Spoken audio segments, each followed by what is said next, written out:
상과들에는 이제 초록색이 점점 짙어가고 있습니다.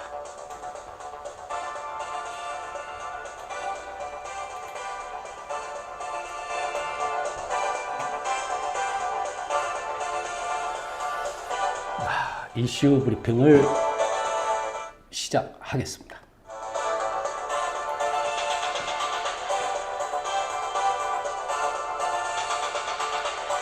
들리는 이 좋은 소식은 그렇게 많지 않고요.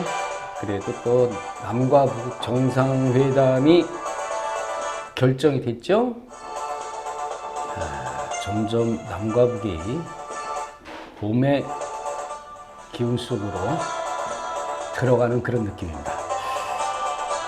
반면에 국내 뉴스는 별로 좋지 않은 이야기들이 나와서 많은 사람들을, 국민들을 짜증스럽게 합니다.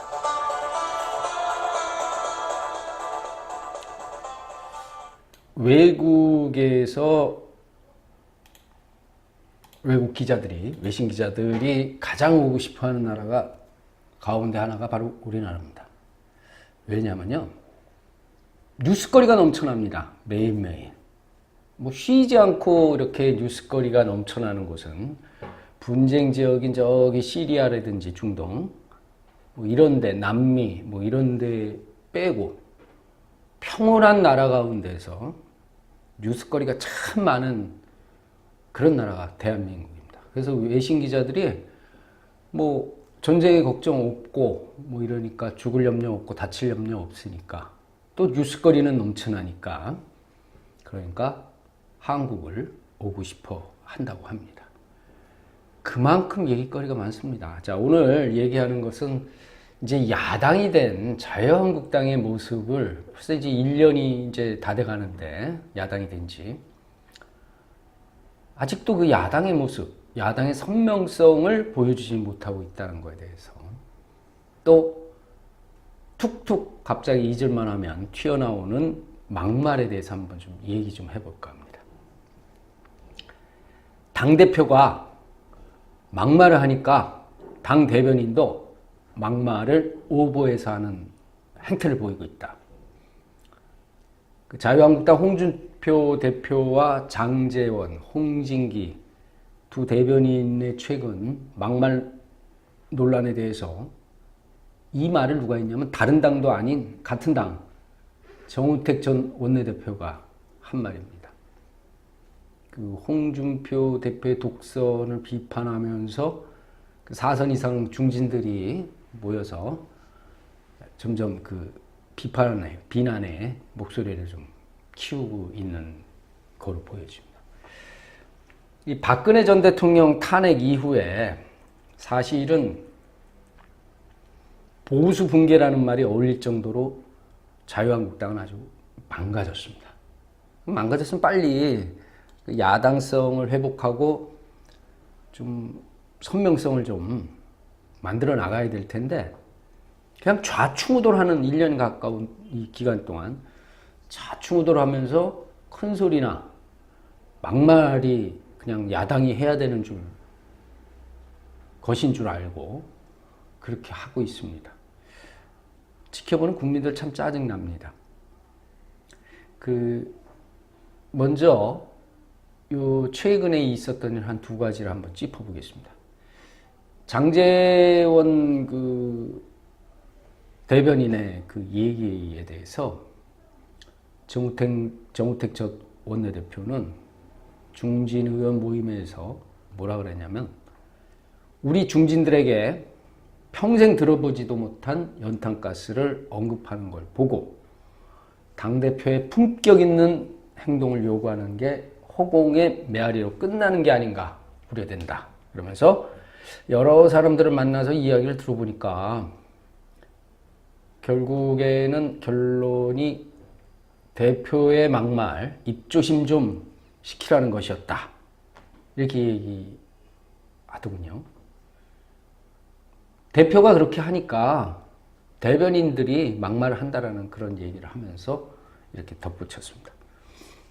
워낙 사실은 홍준표 대표하면 말을 함부로 하는 그런 인사로 알려져 있죠.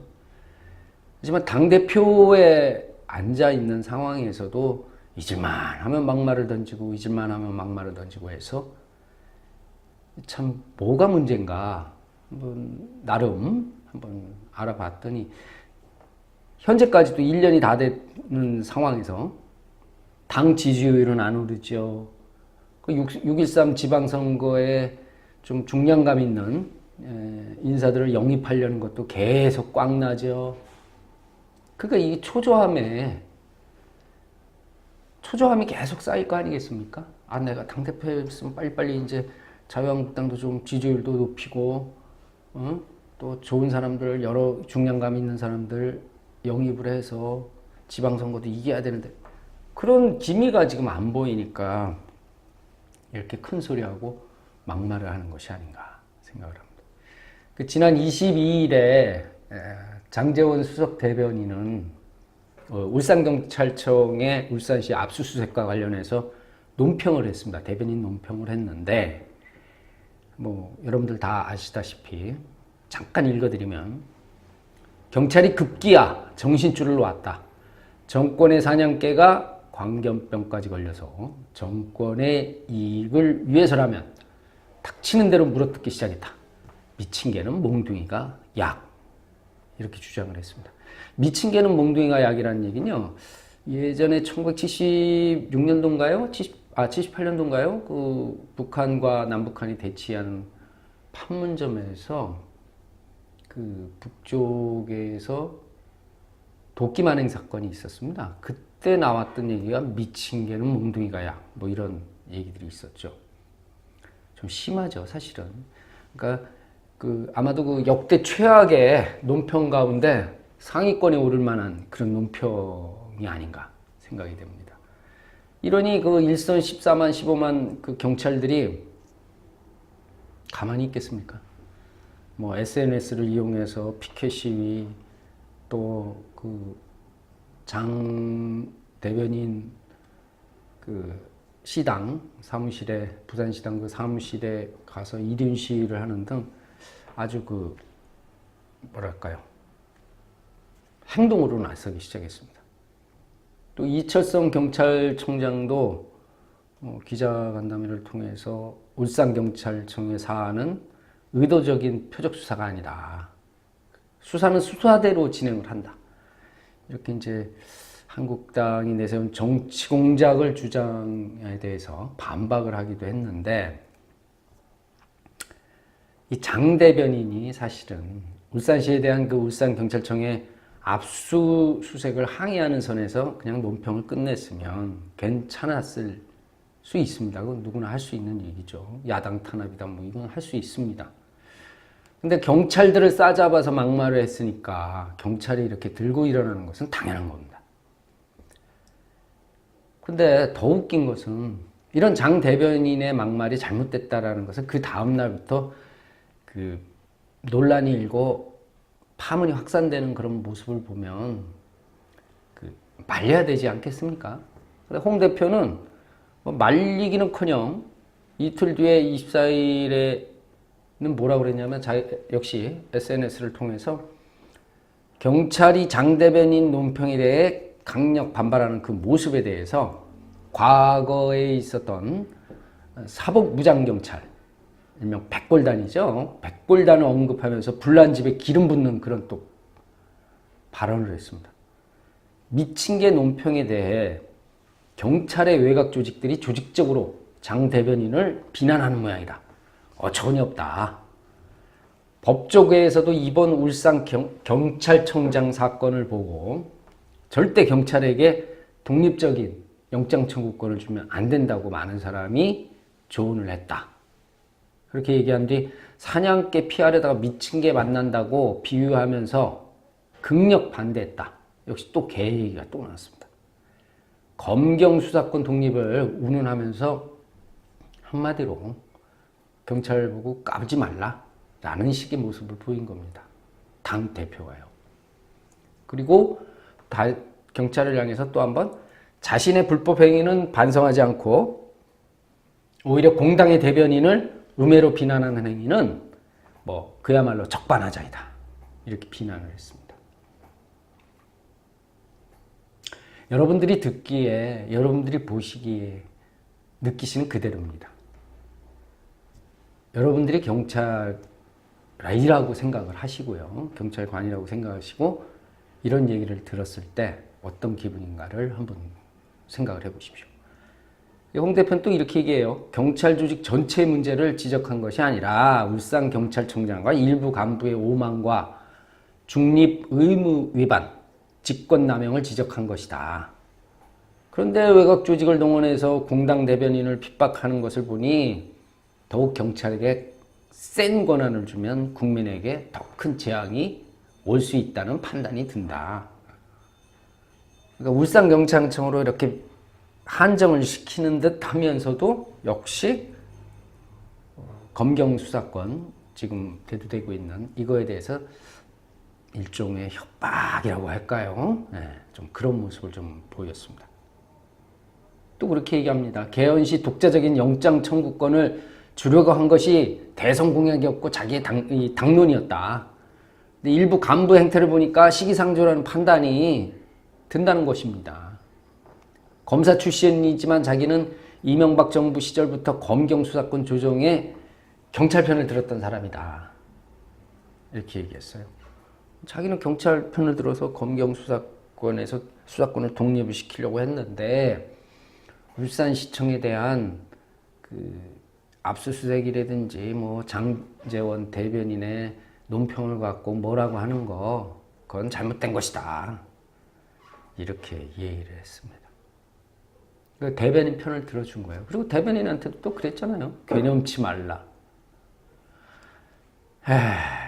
그 논란은 확산됐고요. 여기에 따라서 경찰의 반발은 계속 커져나가는 모습입니다. 그래서 결국 지난 28일에 그 장제원 대변인은 자신의 SNS를 통해서 이번 일을 교훈 삼아서 국민과 더욱 공감할 수 있는 대변인이 될 수 있도록 더 공부하고 노력하겠다. 일선에서 민생 치안을 위해 수고하시는 경찰 여러분께 사과 말씀을 전한다. 미친 개 논평에 대해서는 사과를 했습니다. 자신의 논평이 매우 거칠었다. 그러면서 경찰을 사랑한다. 앞으로도 경찰 발전 위해 노력하겠다. 국민 여러분과 당원 동지 여러분께 심려를 끼쳐드려 진심으로 사과한다. 한 표라도 더 얻기 위해 밤낮으로 뛰고 있는 자유한국당 모든 후보자들에게도 죄송한 마음 전한다.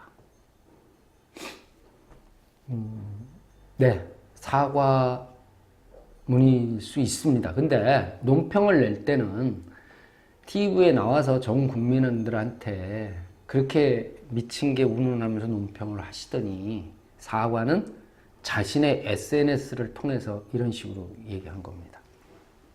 그러면서 자기의 의정생활 4년 중에 행정안전위원으로서 경찰과 함께했고 경찰의 인권과 권익 향상, 예산 확보를 위해 최선을 다했다. 앞으로도 경찰의 발전을 위해서 최선의 노력을 다할 것이다. 이렇게 덧붙였어요. 근데 경찰들의 분노를 일으킨 뒤에 바로 사과한 것도 아니고요. 그 사과의 모습도 SNS를 통해서 글로 올린 것 뿐이고요. 그러니 또 며칠 또 지났고요. 한 일주일 정도 지났죠. 공식적으로 사과한 것도 아니고. 그러니까 이를 진전성이 과연 보인다 생각하겠습니까? 경찰의 입장에서. 그러니까 현 경찰들 뿐만 아니라 전직 경찰들의 모임인 뭐 경우회, 무궁화 클럽, 뭐 경찰개혁 민주시민연대 다 들고 일어났습니다. 그래서 지난번 28일에는 그 여의도 국회 앞에서 기자회견을 열어갖고 장제원 대변인에서 물러나라. 자유한국당 이제 더 이상 막말하지 말아라. 국민과 경찰한테 사과해라. 뭐 이렇게 촉구하는 기자회견을 열기도 했습니다. 정권의 사냥개, 미친 개는 몽둥이가 약. 이 발언이 사실은 좀 과했죠. 아까도 말씀드렸습니다만 최악의 논평 가운데 하나라고 생각이 됩니다. 그러다 보니까 한 시민은 또 장제원 의원에 대해서 경찰을 모욕했다면서 또 검찰을 검찰에 고발하기도 했었죠. 하여간에 이러한 논란을 막 치르고 있다 보니까 자유한국당이 참 곤혹스러운 모습입니다. 그런데 이게 좀 어떻게 좀 수습이 돼 가면서 김성태 원내대표가 뭐 잘못됐다라는 식으로 이렇게 좀 일종의 사과 비스무리한 얘기를 하면서 넘어가려고 하는 와중에 다시 또 막말이 나왔습니다. 이번에는 경찰 한 조직이 아니라 대한민국 국민 70% 이상을 차지하는 촛불 국민들을 향해서 또 막말을 한 겁니다. 그러다 보니까 이건 김성태 원내대표도 거의 멘붕에 빠졌다고 해도 과언은 아닐 정도로 당혹하는 그런 모습을 보이고 있습니다. 검찰이 28일 오후에 세월호 참사 당시 박근혜 정부가 보고 및 지시 시간을 사후 조작했다라는 수사 결과를 발표했죠. 그러자 다른 당에서는 다 이제 대통령으로서 해야 될 일이 아니다, 잘못했다라는 그러한 비난 논평이 나왔는데 자유한국당만큼은 희한한 논평이 나왔습니다. 홍지만 대변인은요, 현재 야당뿐 아니라 시민 단체, 소위 좌파 언론을 포함해 7시간 부역자 모조리 석고대죄해야 한다고 주장했습니다. 세월호 7시간을 원망하면서 촛불을 들었던 사람들도 예외가 될 수 없다. 이게 무슨 말인지 한번 풀어볼까요? 그러니까 박근혜 전 대통령이 잘못한 게 없다는 얘기입니다. 그냥 결론적으로 당시에 7시간에 검찰 발표를 완전히 무시해버리는 거예요. 자기 입맛대로 생각을 하는 겁니다. 7시간을 두고 긴 세월 벌어졌던 일은 참담하다. 정상적인 근무 상태가 아니었을 수 있다는 말, 정윤회 씨와의 밀회설, 종교의식 참석설, 프로포폴 투약설, 미용시술설, 이런 온갖 유언비어, 지금까지도 이 나라를 흔들었다. 하지만 시민이 쓰라고 만들어 놓은 광화문 광장을 몇 년간 불법으로 사용하면서 세월호를 불쏘시개 삼아 버렸던 시민단체는 무엇이며 찌라시 같은 얘기를 한 언론은 또 무엇이냐, 이렇게 반문을 했어요. 그리고 세월호 7시간을 탓하면서 광화문에서 촛불을 태워 올린 그 많은 세력과 사람들은 또 무엇인가? 합리적 의심을 뛰어넘는 광란의 시간이 너무 오래갔다. 정말 황당한 논평 같지도 않은 논평을 내놨습니다. 그러면서 이렇게 얘기합니다. 결론 맺습니다. 실체는 단순하다. 박 전 대통령은 구조 골든타임이 지난 뒤에야 참사 발생을 알게 됐고, 최순실 씨가 청와대로 오기 전까지 국가안보실장, 하양경찰청장에게 전화 지시를 한 번씩 한 것 외에는 별다른 행동을 하지 않았다고 한다. 업무를 잘못했다고 탓을 했으면 됐지 7시간의 난리굿을 그토록 오래 걸릴 일이 아니었다. 이렇게 얘기합니다. 그러니까 국민을 상대로 조롱한 듯한 이런 논평, 경찰을 상대로 한 이런 막말 논평, 이게 계속 이어지니까 이건 정치권뿐만 아니라 시민사회도 또 국민들도, 뉴스를 지켜보는 국민들도 이거 황당해하고 있습니다. 어이없어 하고 있습니다. 무조건 막말을 하고 큰 소리를 치고 막 이러는 것이 야당의 야성이 있다는 것이라고 착각하는 게 아니라면 도저히 이해가 안 가는 지금 자유한국당의 모습입니다. 이런 연이어진 막말 파문에 아까도 말씀드렸다시피 김성태 원내대표 완전히 멘붕인 듯한 그런 모습을 보이고 있습니다. 홍 대변인 논평에 대해서 어젯밤에 29일 날 얘기했죠. 어젯밤에 나간 대변인 논평 상당한 내용 수정해서 다시 하도록 하겠다. 그러면서 우리 당의 입장이 최종 조율되지 못한 부분이 있었다. 공식 논평이라고 확정하기도 어렵다. 대통령이 집무실에 있지 않고 침실에 있었던 것 자체 하나만으로도 국민들이 어떤 경우든 납득하고 이해하지 못한다. 잘못했다. 여기서 파문을 진화하는 그런 모습을 보였는데요. 역부족인 것 같습니다. 당 홈페이지에서도 이 홍지만 대변인의 논평을 삭제했습니다. 현재는. 근데 이거 좀 심한 거죠. 아직도 자기네가 왜 야당이 됐는지 모르고 있다는 반증이 아닌가 싶습니다. 아직 본인들이 여당인 줄 알아요. 다른 뭐 자유한국당 전체 국회의원들이 그런다고 생각하지는 않습니다. 하지만 논평이라는 것은 당의 공식적인 생각을 국민들한테 전하는 겁니다. 대변인이라는 사람이 논평을 하는 것은. 근데 이렇게 국민들을 상대로 이런 말도 안 되는 황당한 논평을 하는 것, 자기의 생각을 거기에 집어넣어서 한다는 것, 이거는 자칫하면은 이미 오해가 아닌 사실로 됐으니까 오해고 뭐고 분노를 일으키기에 충분한 겁니다. 그러니까 이런 모습들에 대해서 자기 같은 당 중진 의원들도 이거 황당하다라고 생각하고 이거 막말해서는 안 된다 뭐 이렇게 반발하는 거 아니겠습니까? 현재 6.3 지방선거를 위해서 뛰고 있는 한국당 후보들이요, 쓸데없는 말로 국민들을 자극하고 있다. 매일 매시간 표가 뚝뚝 떨어지는 그런 소리가 들린다라고 하소연을 하고 있어요. 자유한국당이요, 야당으로서의 선명성은요, 이런 식으로 막말이나 큰 소리를 쳐서 나오는 것이 아닙니다. 보수가 늘 얘기하는 품격, 국격, 가치, 지금은 그런 모습 찾아볼 수가 없습니다. 제발 먼저 본인들의 입조심부터 하고요, 국민들을 좀 더 성기고 존중하는 그런 모습을 보이셔야지 그것이 진정한 국회에서의 일꾼이라고 생각됩니다.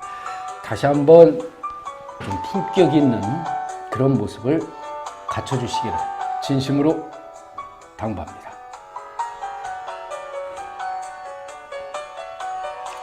자, 이슈 브리핑 오늘 순서는 여기까지입니다.